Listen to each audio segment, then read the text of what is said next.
Hello everyone, उम्मीद है आप सब ठीक होंगे। आज हमारा लेक्चर नंबर 17 है। 17 कोड्स ऑफ इंग्लिश। चौथा कोड है वुड। बहुत खास कोड है, बहुत काम का है, हर जगह यूज़ होता है। Rules and sense of would वही सीखनी है, क्योंकि इसके बगैर हम कुछ भी नहीं कर सकते। आप अपनी स्क्रीन पे देख सकते हैं रूल्स वही पुराने। Singular subjects, plural subjects, singular he, she, it, name, I, और प्लूरल जितने भी हैं वो दे, वी, यू। इन दोनों के साथ, चाहे सिंगुलर हो चाहे प्लूरल हो, इन दोनों के साथ वुड ही आएगा।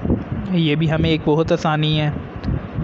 अब आगे हम चलते हैं। सेंस आप अपनी स्क्रीन पे देख सकते हैं। इसकी पहली सेंस करता था। ये आप इससे पहले भी सेंस सुन चुके होंगे पिछले लेक्चर में। अगर आपने नहीं देखा तो एक बार देख लें। यूज़ टू में तो यूज़ टू की भी सेंस यही थी और वुड की भी सेंस यही है। सिर्फ एक सेंस, वुड की आगे भी सेंस आएंगी। तो इसके बीच में चाहे आप यूज़ टू यूज़ कर लें चाहे आप वुड यूज़ कर लें, दोनों ही ठीक हैं।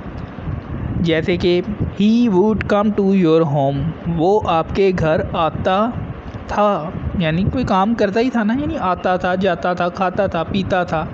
कोई काम भी कोई शख्स करता था, कोई भी सब्जेक्ट करता था, तो वही बन गया। इसको आप यूँ भी करते हैं, he used to come to your home. No doubt दोनों ठीक हैं, जैसी आपकी मर्ज़ी, जो जहन में आता है बना दें, दोनों ही ठीक हैं, कोई भी इशू नहीं है। लेकिन हम इस वक्त वुड का कर रहे हैं तो वही कर रहे हैं। He would come to your home, वो आपके घर आता था। She would play football with you, वो आपके साथ फुटबॉल खेलती थी। They would not come to your home, वो आपके घर नहीं आते थे, यह नेगेटिव हो गया। We would not play football with you, हम आपके साथ फुटबॉल नहीं खेलते थे। वुड के बाद नॉट लगा दिया और जो मेन वर्ब है उससे पहले नॉट लगा दिया। दोनों आप इजीली बना सकते हैं, सिर्फ नॉट ही लगना है। मैंने आपको पहली तरीका बता दिया है, जैसे मर्ज़ी बनाएं। अब इंट्रोगेटिव करते हैं, यानी सवाल।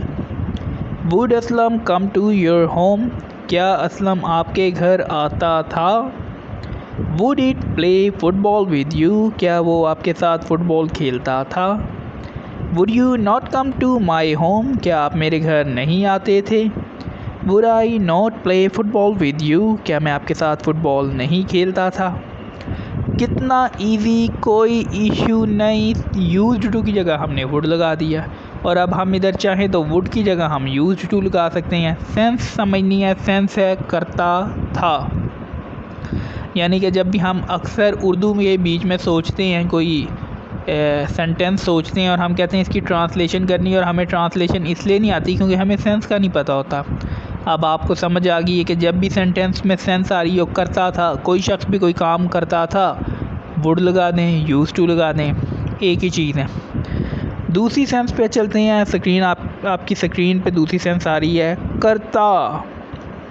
ये सेंस यूज्ड टू की नहीं थी, ये सेंस वुड की है। देखें, बनना सेम टू सेम वैसे ही है, कुछ चेंज नहीं होना, लेकिन सिर्फ सेंस चेंज हो रही है। और वो सेंस उर्दू और हिंदी ऐसी ज़बानों के बीच में चेंज हो रही है, इंग्लिश के बीच में चेंज नहीं हो रही। सेम टू सेम वही सेंस है और वही तरीका है, लेकिन हमें इस तरह से सीखना है क्योंकि हम ट्रांसलेशन कर रहे हैं, क्योंकि हम अपनी ज़बान से दूसरी ज़बान सीख रहे हैं। अगर ये चीज़ रह गई, ये मैंने ना सिखाया, तो कल को ऐसा कोई वर्ड आ जाए, ऐसा जुमला आपके जहन में आ जाए या आप कहीं से पढ़ें तो उसको आप बना ना सकें, तो वो बहुत बड़ा इशू आ जाएगा। इसीलिए हम इसे भी सीख रहे हैं। करता, he would come to your home, वो आपके घर आता। She would play football with you, वो आपके साथ फुटबॉल खेलती। They would not come to your home, वो आपके घर नहीं आते। यानी पास्ट की बात हो रही है, ये प्रेजेंट में आ ही नहीं सकता, पास्ट में आएगा। ये सेंस हम इसकी सोचें, डायलॉग ऐसे लग रहे जैसे प्रेजेंट का हो, जबकि ये हमने अगर बोलना है तो हमने पास्ट के बीच में बोलना है।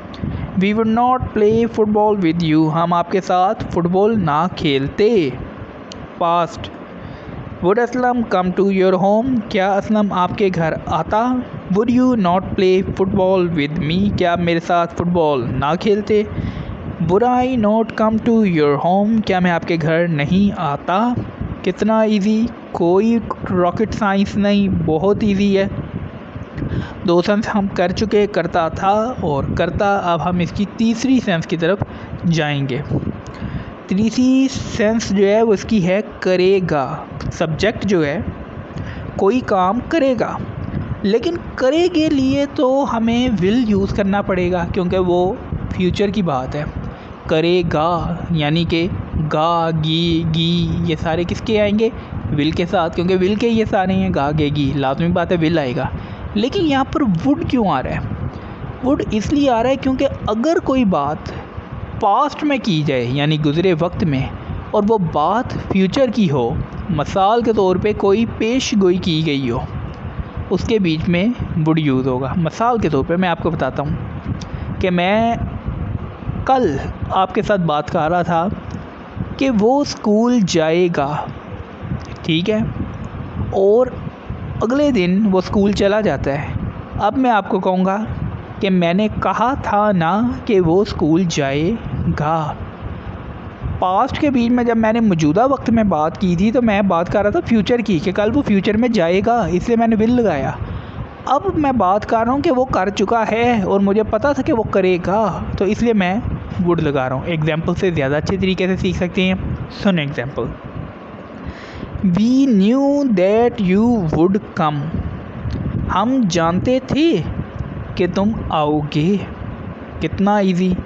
She knew that you would play. वो जानती थी कि तुम खेलोगे। They knew that you would not come.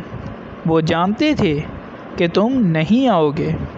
We knew that you would not play. हम जानते थे कि तुम नहीं खेलोगे। बहुत इजी है। सेंस पे आपने गौर करना है, प्रैक्टिस करें, मेहनत करें। Just only 30 minutes per day and you can improve your English 100% in 2024. So you should learn English. इसके अलावा अब हमारे पास अगला जो आ रहा है वो आप अपनी स्क्रीन पे देख सकते हैं। क्वेश्चंस पहले नंबर पे तो वो तुम्हारे स्कूल आता था। आंसर आप दे सकते हैं, वो तुम्हारे स्कूल आता। और तीसरा, वो जानता था कि तुम लड़ाई करोगे। लड़ाई की इंग्लिश होती है फाइट। अब इनके आपने आंसर देने हैं। आंसर देने का वही तरीका, स्क्रीनशॉट लें और इसका आंसर दें, और आंसर एक बार ही दें, अच्छे से अच्छा दें। चाहे वीडियो को 2 बार देख लें लेकिन आंसर अच्छा दें। व्हाट्सएप नंबर आपकी स्क्रीन पे बार बार आ रहा है, आपने इसी नंबर पे व्हाट्सएप करना है और मौके से फ़ायदा उठाएं। सिर्फ दिन के आधा घंटा आपकी ज़िंदगी बदल सकता है। 2024 के बीच में आप इंग्लिश बोल सकते हैं, लिख सकते हैं, समझ सकते हैं, पढ़ सकते हैं। ये बहुत बड़ी अपॉर्चुनिटी है। ये पूरा कंप्लीट कोर्स है, कोई लेक्चर मिस नहीं है। पूरी की पूरी इसके बीच में आपको नॉलेज मिल सकती है और सिर्फ ज़्यादा से ज़्यादा इसके बीच में 22-24 लेक्चर्स हैं जो आपकी ज़िंदगी बदल सकते हैं। यानी 24 दिन के बीच में आप एक अंग्रेज़ बच्चे की तरह, एक अंग्रेज़ की तरह सोच सकते हैं। इससे बड़ी अपॉर्चुनिटी कुछ नहीं हो सकती। इसके अलावा आपके एक पेपर चेक हो रहे हैं, क्या ये इससे बड़ी अपॉर्चुनिटी कोई हो सकती है? पूरे पाकिस्तान में इतना ऐसा कोई भी इंस्टीट्यूट नहीं जो आपके पेपर चेक करेगा। तो इसलिए मौके से फ़ायदा उठाएँ। Thank you.